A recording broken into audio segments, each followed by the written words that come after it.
Նիկոլ Փաշինյանը քվե է ցանկանում եկեղեցու դեմ գրոհի համար։ Իշխող ուժը քաղաքացիական պայմանագիր կուսակցությունը նախընտրական ծրագրում ներառել է հայ առաքելական եկեղեցու դեմ դրույթներ, որոնք քարոզարշավի ընթացքում փորձել է ընտրողներից գաղտնի պահել։ Համենայն դեպս քարոզարշավն արդեն ավարտվում է, սակայն հանդիպումների ժամանակ Նիկոլ Փաշինյանը ծրագրային այդ դրույթի մասին չի խոսել, թերևս ինքն էլ հասկանում է, որ իր այդ գաղափարը հավանության չի արժանանա, բայց ծրագրում գրել է, որ ընտրվելու դեպքում ասի, տվել եք համաձայնություն եկեղեցու նկատմամբ իրականացվող իր ծրագրերի, թեև դրանք հակասահմանադրական են։ Մասնավորապես ՔՊ նախընտրական ծրագրում որպես նպատակ արտացոլված է Փաշինյանի կողմից տևական ժամանակ տարածվող թեզերը վեհափառի հեռացման, իրենց խոսքերով հանգստի կոչելու վերաբերյալ։ Ըստ ծրագրի ՔՊ-ն պատրաստվում է վերարտադրության դեպքում վեհափառին հեռացնելուց հետո կաթողիկոսի տեղապահի ընտրություն իրականացնել, կընդունվի հայ առաքելական Սուրբ եկեղեցու կանոնադրություն,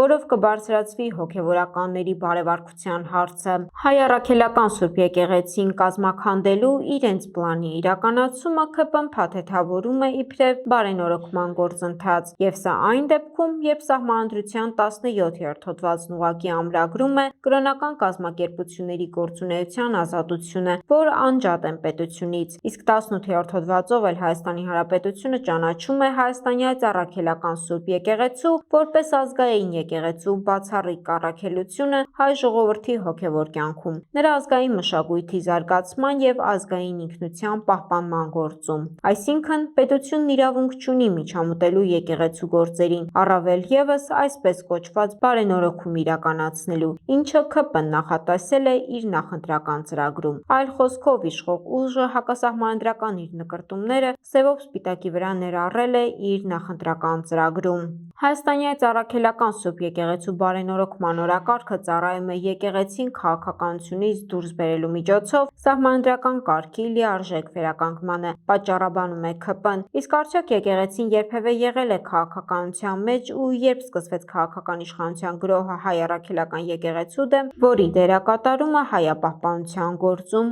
անգնահատելի է։ Թերևս հայ առաքելական եկեղեցի միակ ինստիտուտն է, որն այսօր էլ խոսում է Արցախից, Արցախում Ադրբեջանի կողմից իրականացված էթնիկ զտումից, բռնի տեղահանված արցախցիների ճակատագրից, այդ թվում միջազգային հարթակներում։ Թերևս եկեղեցու դեմ ճնշումներին նոր ալիք է հաղորդվել, երբ վեհափառ Հայրապետը Բեռն քաղաքում համաժողովին խոսեց Արցախում էթնիկ զտումների, Բաքվում հայ գերիների դեմ շինծ ու դատավարությունների, Արցախի մշակութային ժառանգության պահպանման հարցերի շուրջ։